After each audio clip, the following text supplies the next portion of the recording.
Olá pessoal, eu sou o Moacir Alves e esse é o programa E Falando em Games, que é um oferecimento da Via Havok 3D Animação. Aqui ao meu lado eu tenho meu grande amigo, o grande Jorge Ramalho. A gente vai ter um excelente bate-papo para você hoje sobre um assunto diferente. Vamos falar sobre publishers, distribuidoras e o que acontece um pouco nesse mercado no Brasil. Fique conosco até o momento.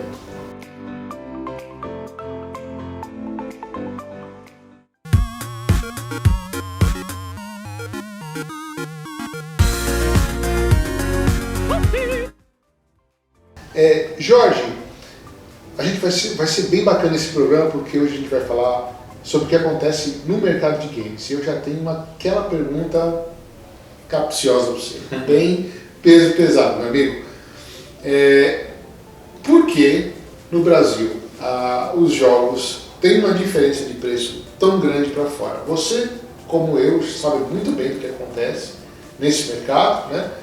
E, por exemplo, o Muro das Lamentações, quando lança-se um jogo em algum lugar no mundo que custe $60 nos Estados Unidos, vamos supor, aqui no Brasil ele custa R$290, R$350.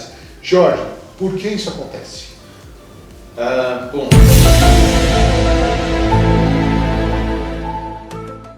por diversos fatores, né? Todo mundo pensa que é um único fator, que são os impostos no Brasil, mas não, é uma cadeia de fatores que contribuem para esse preço no Brasil ser tão alto.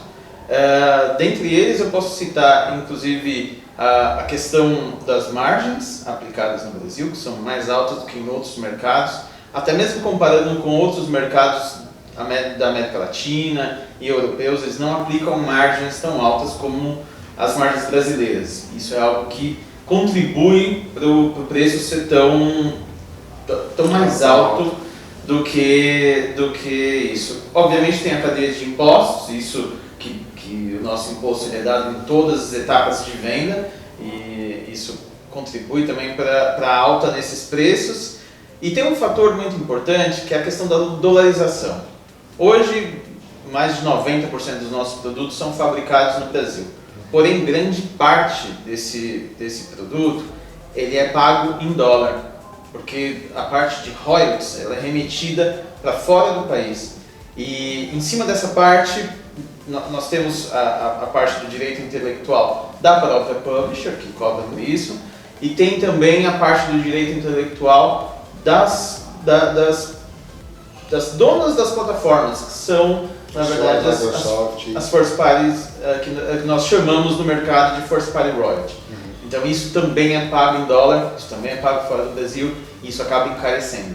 Se nós tivéssemos uma política de preços que levasse em consideração o nosso preço em reais ao consumidor para o cálculo dessa parte de direitos intelectuais, isso baratearia muito o nosso jogo. Mas me diz uma coisa, Jorge, você acha que não tem uma possibilidade disso acontecer?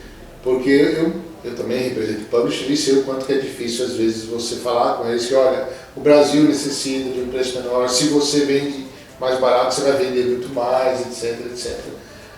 Você acha que falta uma compreensão desse pessoal para chegar nesse ponto, por exemplo, em vez de me cobrar o royalty em dólar, me cobrar em real? Mas nós estamos nessa luta para tentar educar o mercado já praticamente 20 anos, né? Verdade. Nós estamos aí isso já há muito tempo, tentando educar o mercado, e eu acredito que nós obtivemos muitas vitórias no meio do caminho. A gente conseguiu já a fabricação nacional, eu vejo algumas empresas, as first party mesmo, tentando construir o mercado de uma maneira bacana, investindo, nos apoiando bastante, mas ainda há muito para conseguir. Obviamente existe um longo caminho aí da gente trilhar, e eu entendo alguns receios e anseios das publishers em relação a isso. Um grande receio para a gente conseguir maiores volumes com baixo custo é que esse produto realmente fique aqui dentro. Se nós estivéssemos falando, por exemplo, de produtos digitais, talvez isso poderia acontecer mais rapidamente. Assim como há na plataforma de PC hoje um preço muito mais acessível do que são nos consoles. Por quê? Porque é quase 100% da venda feita digitalmente, então não há um perigo, um risco de evasão de fronteiras. ou o risco é muito pequenininho, porque existe geolocalização, você não consegue comprar nas plataformas brasileiras fora do Brasil, a não ser que você faça algum truque de IP, mas você consegue fazer isso de uma maneira muito mais concisa. Para o produto físico, isso já é um pouco mais difícil, porque o cara poderia, se uma publisher simplesmente falar, não, vamos reduzir totalmente aqui, se as forças concordam com isso, vamos reduzir bastante aqui o preço, isso pode acabar, enfim, o produto vazando do Brasil, a gente acaba não tendo tanto controle disso. E outra coisa, o custo é muito alto, né, para você desenvolver um negócio no Brasil. Entendo que para se manter uma empresa no Brasil é muito difícil, é muito complicado e muito custoso. Então haveria de se ter um volume muito alto para se custear isso. Então a sua justificativa praticamente era um pouco do que eu esperava, é o famoso custo Brasil. Custo Brasil. Mas na sua opinião, Jorge, me diz uma coisa, como você classificaria em porcentagem cada preço, o preço final em cada fatia? Por exemplo, vamos supor, a lojista ele ficaria com quanto, o governo fica com tanto. Qual que você acha que no meio dessa cadeia toda, quem é o grande vilão? Olha, eu vejo que as margens do varejo são muito altas, mesmo assim, são mais do que o dobro de alguns outros mercados maduros da América Latina, como é o caso do México. Eu vejo que a margem dos distribuidores aqui são muito altas também, quase que mais que o dobro do que os distribuidores americanos. E eu vejo que a nossa cadeia de impostos também é alta, também é algo bastante alto, bastante considerável. Mas eu entendo por que esses caras estão tendo essas margens. Porque existe um custo financeiro para se manter essa máquina rodando muito alto. Hoje o distribuidor sofre muito com a taxa de inadimplência do varejo. E o varejo ele financia até 10, 12 vezes para o consumidor final. Não estou dizendo que isso é ruim, eu entendo que o financiamento no Brasil se tornou uma prática popular, mas isso custa. E custa alto. No mercado financeiro, na verdade, isso é acima de 1%. A gente está falando de 1,5%, 2% para algumas seguradoras financeiras financiarem isso. Então, esse custo ele acaba sendo repassado. Parece ser um grande benefício, na verdade, para o consumidor que compra em 10 vezes, 12 vezes, porém, ele está pagando a mais por esse custo, por ter esse benefício. Então, ok, eu sei que hoje a maioria das lojas não vão dar isso de desconto, o que seria muito interessante. Você repassou 1,5% em 10 vezes, poxa, você reduziu o preço em 15%. Muitos consumidores, inclusive, iriam preferir isso. Infelizmente, nossa legislação não considera isso, está até havendo alguns trâmites aí para se mudar, conceder realmente esse desconto financeiro para o consumidor pagar à vista, mas hoje nós ainda não temos isso. E o cenário macroeconômico está fazendo muitas cadeias de varejo sofrerem com os pagamentos. Nisso, o distribuidor ele fica realmente apertado. É algo muito ruim, porque o risco também hoje está praticamente inteiro na mão do distribuidor. Eu represento publishers, mas eu entendo que o risco financeiro está muito na mão do distribuidor e não na mão da publisher. A gente tenta ajudar com proteções de preço, proteções de mercado, porém isso ainda não é suficiente para resguardar o investimento que os distribuidores fazem hoje em dia. Engraçado, Jorge, eu até estava pensando bastante nesses dias, o custo que a gente tem, por exemplo, eu vejo muitas pessoas falando, mas o lucro do lojista e tal.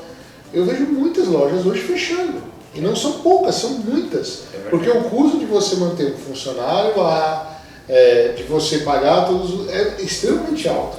E o lucro que ele retira da venda é muitas vezes pífio, é pequeno demais para o que ele proporciona. Então, assim, se ele realmente não compra em uma grande quantidade e se ele não revende uma grande quantidade, isso fica muito, muito arriscado esse negócio, né? Esse business é muito ruim. Mas aí isso me gera uma próxima pergunta, que essa pergunta é: por que às vezes a venda dos jogos nas plataforma digital, como Steam, etc., fica o mesmo preço que o varejo? Então, por exemplo, isso é uma coisa que muitas pessoas falam, eu também passei por poucas e boas, por tanto que falaram de mim nesse sentido, mas eu quero deixar para o telespectador aquela questão bem fixa. Por que, por exemplo, você fala que no digital nós não teríamos essas cadeias todas e o preço passa a ser muitas vezes igual ao preço que está numa prateleira? Essa pergunta, na verdade, é excelente e eu vejo que assim, eu vejo que muita pressão, existe ainda muita pressão do varejo tradicional, porque se nós migrássemos totalmente, você já está falando de varejos como problema, né? Fechando suas portas, e eu entendo, mesmo com a margem tão alta que eles praticam, ainda assim o custo do Brasil suplanta isso, e eles não conseguem se manter. Mas se não houvesse o varejo, na verdade, essa pressão nas publishers e tudo mais, para haver essa equiparação de preços quanto ao digital e o físico, se não houvesse isso, provavelmente o preço do digital reduziria e esse varejo físico morreria. Então, assim, isso vem acontecendo aos poucos em mercados mais maduros. Tanto é que algumas redes norte-americanas de varejo vêm se adaptando a isso de uma maneira muito interessante, que é começando a praticar a venda do produto digital nas lojas físicas. Por meio de cartões, você diria? Por meio de cartões, de códigos, tem outras formas, na verdade, assim, de se atingir a venda digital, que uma grande rede, na verdade, americana começou a fazer isso e hoje ela é responsável, na verdade, por uma grande parcela da venda digital nos Estados Unidos. E é uma rede de varejo físico que está fazendo esse projeto e está sendo um grande sucesso lá fora. Eu vejo que nós temos que começar a trazer isso para o Brasil, tentar educar o varejo físico a vender o digital também. Você acha que isso é uma saída? Eu acho que isso é uma das saídas, né? Assim, e eu vejo que um lado, porque eu penso como gamer, como consumidor, que eu gosto de pagar barato nos jogos. Eu não consigo entender também ficar pagando muito caro, eu não concordo com isso. Eu acho que nós temos que pagar barato nos jogos, até porque para a gente comprar mais jogos, para a gente girar inclusive esse mercado, para fazer mais. Mas eu gosto da ideia de se pagar mais barato. Então eu vejo que essa é uma das soluções. Porém, o gamer ele é muito colecionador. Então nós, como publishers... Posso falar isso com propriedade. Então nós, como publishers, como, enfim, indústria mesmo, o que nós temos que fazer? Obviamente, fomentar essa venda do digital, porque eu acho que é uma realidade, não tem como se lutar contra isso. Pelo contrário, nós temos que se adaptar a essa realidade e tentar prover um melhor preço para o consumidor. Mas do outro lado, no varejo físico, nós devemos agregar valor. E aí eu acho que é oferecer não só um produto físico ali simples. Não, o cara que comprar o produto físico, o cara que é fiel, na verdade, a comprar a caixinha, a colecionar isso, ele tem que ter um mínimo. Ele tem que ter DLCs, ele tem que ter, brindes exclusivos, tem que ganhar uma camiseta, ele tem que ganhar alguma coisa a mais com isso. Eu acho que nós, como indústria, devemos prover cada vez mais isso, cada vez mais benefícios para a compra física. Ok, mas você está falando então praticamente que se o consumidor for comprar o físico, ele compraria um colecionável, vamos supor que você compra o game e ganha um bonequinho, etc, etc. Mas eu lembro, Jorge, que também assim, teve muito problema aqui. Uma época eu tentei trazer a edição especial do Skyrim HD para cá. E a edição especial do Skyrim era maravilhosa, tinha aquele dragão, aquela estátua linda e maravilhosa. Eu tenho no meu escritório, inclusive, ele é lindo. Eu invejo muito você. Vai lá me visitar que você vai ver, ela tá bem na minha mesa. Não me chama que eu vou levar a estátua. Mas enfim, o que acontece? Para trazer isso para o Brasil importado, eu lembro do Fallout, que tinha o famoso, né, aquela pulseira... o Big Boy. Big Boy lá, Big Boy, não lembro bem o nome. Assim, era completamente impossível trazer aquilo. Por quê? Porque a alfândega dizia que aquilo era um brinquedo e que a tributação ia ser 3 vezes maior, mas eu falava que era agregado a um jogo, mas não importava, porque no final era um brinquedo. Então existia uma confusão assim infinita sobre isso. E isso mata esse mercado de colecionáveis, que para quem realmente gosta, como você mesmo disse, é sensacional. Como evitar isso, o Jorge, num país que a gente praticamente não tem nem sequer ainda essa concepção de que aquilo é algo agregado a algum tipo de produto? Olha, eu vejo como uma grande saída, na verdade, parcerias com outras empresas, mas também, assim como a saída que nós escolhemos no passado, que nós encontramos no passado para o game, que foi de fabricar os jogos aqui no Brasil, e com isso a gente conseguiu reduzir bastante o preço, que enfim era muito mais caro antes, eram R$300 um game original antes, mesmo com toda a inflação desses anos, ainda assim nós estamos aí numa faixa menor de preço. Porém, nós temos que tentar isso também para os produtos agregados. Daí que vai a fabricação nacional. Eu faço isso já com licenciamento, então nós temos desde brinquedos, não são só brindes, mas brinquedos também, bonequinhos, pelúcias, chaveiros, fabricados no Brasil. Então eu acho que isso é possível de se fazer. Nós conseguimos fazer parcerias local e eu vejo as publishers muito abertas a esse desenvolvimento do mercado local. Eu vejo que elas têm, existe uma abertura muito grande por parte das publicadoras e você tem um apoio também aqui muito grande das first party nesse sentido. Isso é bem legal. Se você for tentar fazer na manufatura, que tentar dar um brinde igual alguns tentaram, se consegue fazer realmente as fabricantes aqui. Mas fabricado nacionalmente então. Fabricado nacionalmente. Se fosse no caso um produto importado, que nem o Pip-Boy, seria algo muito impossível. É impossível. Não é impossível, é inviável. Inviável. É possível, mas assim é muito caro. Um produto que custaria, sei lá, $150 talvez nos Estados Unidos, não sei qual é o preço disso, mas aqui chegaria custando mais de R$1.000. Nossa. Então se torna completamente inviável. Se o cara, sei lá, muitas vezes compensa mais ele fazer uma viagem para fora e comprar isso lá do que comprar um importado. Infelizmente é uma dura realidade nossa para produtos importados. Eu vejo como uma solução fabricar aqui, tentar agregar aqui. E o melhor, se você fabrica aqui os itens, você também está criando um produto exclusivo para o nosso mercado. Então você agrega ainda mais valor para o fã que coleciona. Então essa pode ser uma vantagem e pode ser uma saída. Pouco explorada. Pouco explorada. Então, para finalizar, eu queria que você falasse um pouco sobre essa questão de licenciamento. Como funciona isso no Brasil? Por exemplo, eu quero fazer uma camiseta ou quero pegar um boneco do Resident Evil. Como isso acontece, Jorge?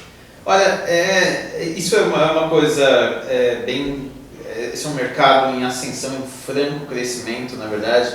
A gente está com algumas análises prévias aí dos últimos 2 anos, na verdade, e o crescimento, na verdade, ele é acima de 2 dígitos. Então a gente está na casa dos 3 dígitos de crescimento nesses 2 anos. Então é realmente muito expressivo, é algo que vem mais que dobrando todos os anos, é algo bem interessante. E o fã, ele está querendo o produto oficial. Ele está querendo realmente, sabe, se engajar, porque ele gosta daquilo. Ele não quer usar um pirata, ele não quer... O que nós temos que fazer, eu acho que isso é uma coisa, é o nosso desafio, é conseguir prover as marcas oficiais, os produtos oficiais, em preços muito competitivos.